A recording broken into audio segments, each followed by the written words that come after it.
What happens when you sit down with best-selling authors, fresh new voices, and legendary storytellers? You get wisdom, laughter, inspiration. This is Miles Beyond the Page, Season 2 Highlights, Part 1.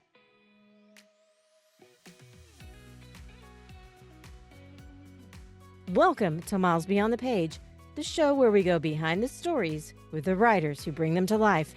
I'm your host, Michelle Miles, author, podcaster, and book lover. This season, I've had the incredible honor of talking with some truly amazing storytellers, from fantasy and romance to sci-fi and suspense, each one sharing a glimpse into the heart of their creative journey. In this special highlight reel, we're revisiting some of my favorite moments with Harry Turtledove, Gena Showalter, Lexi Blake, and more. So grab your favorite drink, settle in, and let's relive the magic of Season 2, Part 1. Harry Turtledove.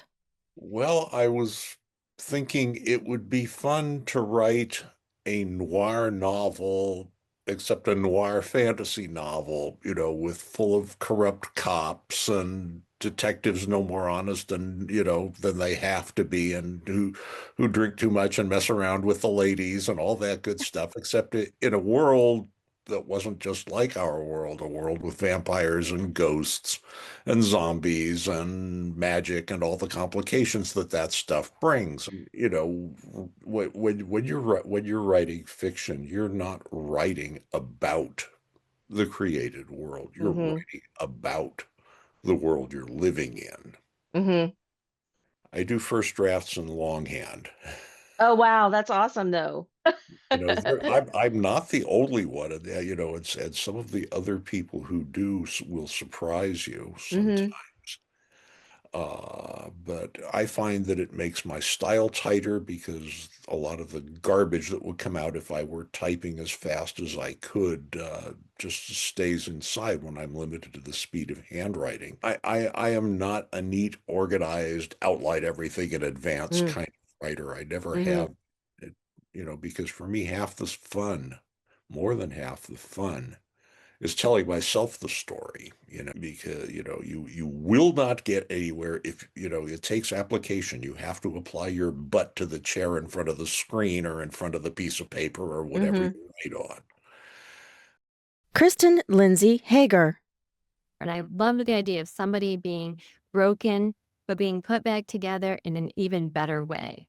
Falling off that pedestal can be real difficult. So I always, from that moment on, thought, I remember closing a book and just kind of holding it, or kind of hug the book when you're done, and thinking, if I could write a book that made somebody feel the way I feel right now, like understood, seen, that I'm not alone in all this, wouldn't that be great? Your embarrassing moments are where the gold is, or the things that you struggle with. You're given these struggles for a reason. And then maybe if you can throw a lifeline to somebody and either show them they're not alone or how you dealt with it, it's not easy. And I was watching work interviews and stuff, and there were certain mannerisms of him that I would picture when I was writing the Davis character. Now, I've never said who Davis was, and I regret that I just did. So, end of interview. Jami Gray. But I wrote all throughout my teenage years, early years of college, when I was trying to figure out what the heck I wanted to be when I grew up. I actually hand wrote and used an electric typewriter all throughout high school. And I have like a 260-page young adult paranormal weird mixed story that will never see the light of day. I redid the covers, redid the edits, which, mind you, going back and re-editing your stuff, I would not advise to anybody because it can go down a very dark rabbit hole. And so if anyone tells you to start writing and you have to do it when you're young, tell them to take a leap because you can start at any point in time and go. You really can. And there's so many options now, especially with the indie publishing. We write magical murder mysteries. Every single urban fantasy starts with a dead body somewhere. All of my books start with a dead body. Period. But we write magical murder mysteries, and that's how we get the action, the adventure, and then we throw in some romance. We get it all in there. Any artist will tell you it's always hard to do a lost leader, but it is important because I do want my readers to feel like they can get a chance to know me. Tracey Devlyn. I went into my favorite borders and went to their craft section and found a book that taught you how to write a romance novel. That's awesome. And so from that point forward, I started writing. I read it from cover to cover, started writing, and just haven't stopped. I don't know what it is. I find the first 10,000 words are the absolute hardest for me. I don't know why. Yeah, That yeah. beginning, because I want to get it right. It's really hard for me. I Yeah. find people that write 10,000 words a day or more. I'm like, how? I would be I don't know. dead. That's one of the surprising things about writing is that truly creative time that you put towards crafting your book. It is so exhausting Yeah, mentally, it so really is. exhausting mentally. Be persistent. You're not going to get published if you don't keep at it. Yeah. And don't let one failure, rejection, disappointment keep you from continuing to write. Suzanne Ferrell. She wakes up in a strange bed with a man she doesn't know and can't remember anything. And talk about writing yourself into a problem. She's got a broken leg. She's one shot, doesn't know why, doesn't know who she's with, can't remember, but she knows something bad's going to happen if she doesn't remember, of course. When I wrote my first book, I vomited this historical onto the page, like 3 months, 90,000 words. You can imagine how much editing had to go into it. But it's poof, there's the story. And I always read at night because that's how I stay awake. I don't drink coffee. My caffeine choice is Diet Coke, but I try to limit it. And so I can go to sleep in the morning. But to stay awake, I read. Read to go to sleep. Oh, that's not me. If I start a book, I'm just reading all night. I think that's the most fun part about that, when you have those little moments of, oh, I didn't see that coming. But unless you're a pantser, Yeah. who is a writer, you say this to somebody that's not a writer and they look at you like you've lost your marble. It was talking about how garbage that's put outside is now public consumption. And so some detectives will go through the garbage to find information.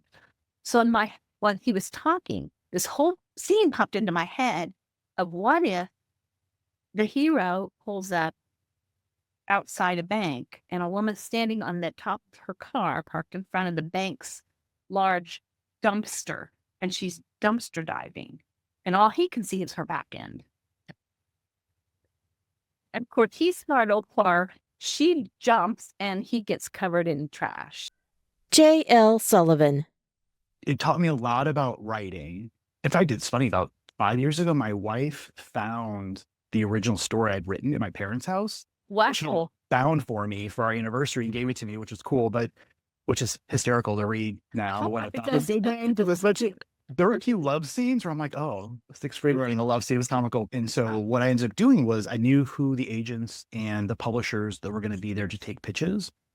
And so I just emailed all of them my own pitch. I said, hey, I couldn't make it because I owned it. I had missed the deadline to sign up. I wish I could have met you, but here's my pitch. Sometimes you have those little writer epiphanies where you go, oh, I didn't know I planted that seed. That's awesome. I can use this later on. Do I change my entire style because one person said I was good at this or bad at this? No, but it's something to put in your parking lot for as you're writing the next book. The most important thing about a newsletter is you own that list.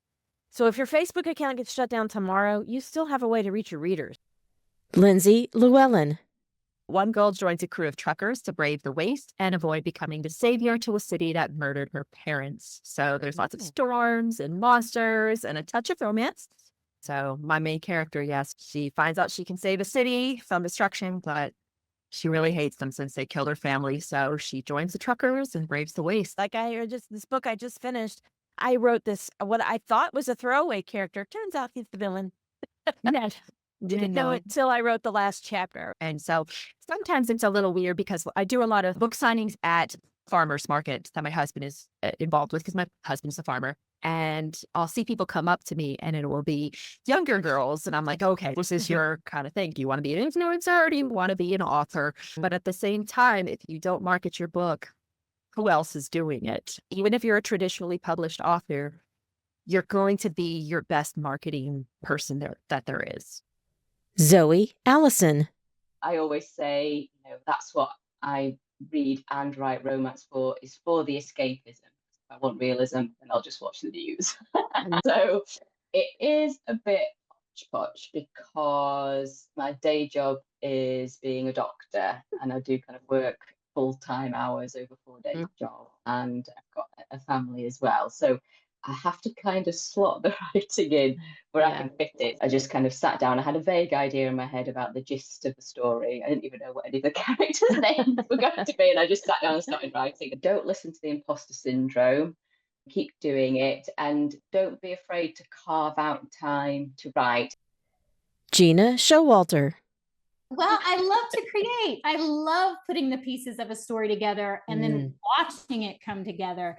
And there's just something magnificent about starting with the grain of an idea and just watching it bloom into this garden. I really had to learn that not to write for the world, but to write for an audience of one, because reading is just so subjective. And trying to please one person or a group just angers another. And so I hope they feel like they've gone on a wild, emotional ride, but they've come out stronger for it. Like they found pieces of themselves in the chaos and the kisses and the courage of the characters.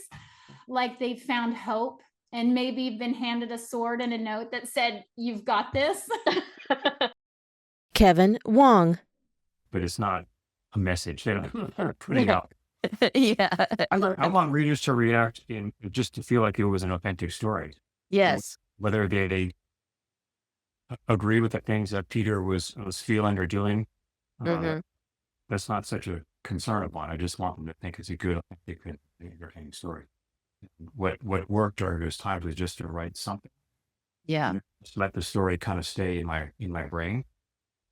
And I might go back and track whatever I just wrote later on. I may go back and say thought it wasn't a good idea, but at least I was thinking about it. I had to learn that getting words on paper and getting a draft was a necessary stepping stone to a final draft, even if I didn't keep much of that first draft. There were many things that I needed to change in order to make it as good a book as I felt like I could do.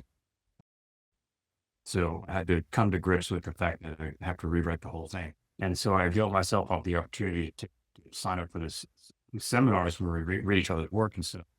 And that really was the jumpstart to getting into it. So finding peers, very important to me. And I think other folks might find it as well. Sophie Jordan. It's like you have this dream that feels so impossible. It feels so elusive when you're really into books, you're really into film, you're really into stories. Okay. And then you're like, how do I make it happen? I started writing and I don't know what to do with it. Her note was, this is weird, but interesting. Sin more, sinful. And that was the thing we always waited for, right? Yeah, that was the hallelujah moment. If they said sinful, you were like, I'm in the door. I did not see the end coming.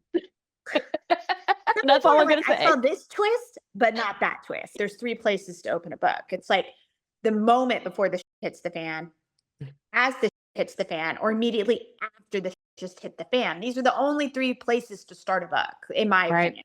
Writing is a lonely thing. It's a solo journey in the process anyway. So if you can you hit those walls and you have another writer that you can speed dial. You just have to be willing to figure it out. You have to be willing to hear a lot of no's.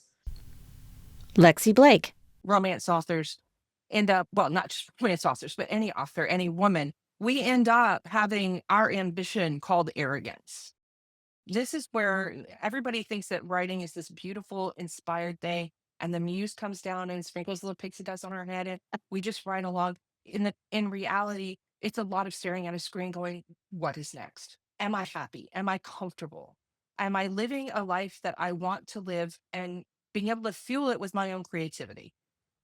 That's successful to me. Well, this is also life advice. If you are going into this, the one thing that you need to remember to do is to run your own race. I think we all too often, comparison is the thief of joy every single time. All too often we contribute other factors to our friends who we've written with for years just got hit with the TikTok and now she's up here, and that doesn't say anything about your writing. It just means that you're at a different stage, and that's okay. run your race. Put your blinders on. Lila Gray. The plot bunny popped up in the middle of the night and I had to write it. I was like, it's either read or shop at 2 a.m. on Amazon. I joked that this year, the year 2025, is the year of the feral Lila, because I'm just saying what I want. I'm writing what I want. It's out there. I'm being who I am. That's my big saying, is community over competition, that we're all here for each other. You know, like I said, I read over 400 books in 2017. 2018. So it's like, if I can read that many books, trust me, there's readers for everybody. T.L. Johnson.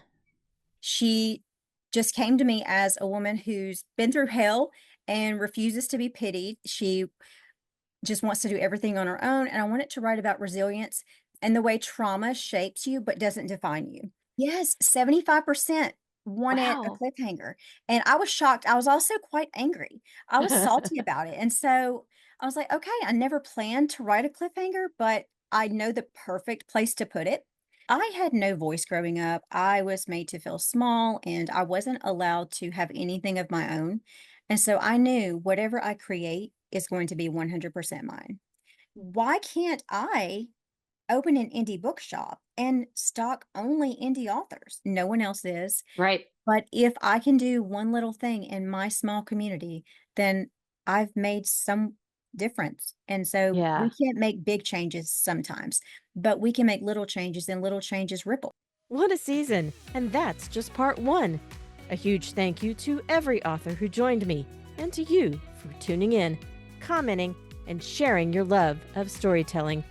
If you enjoyed this episode, hit that like button, subscribe, and turn on the notification bell so you don't miss part two. You can watch every full interview on my channel or listen to the podcast wherever you get your shows.